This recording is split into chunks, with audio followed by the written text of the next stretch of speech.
Ang lahi ni Adan. Ito ang kasaysayan ng lahi na mula kay Adan.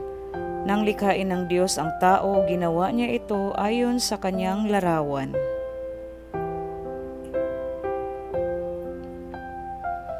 Sila'y nilikha niya na lalaki at babae, at matapos pagpalain, sila'y tinawag niyang sangkatauhan.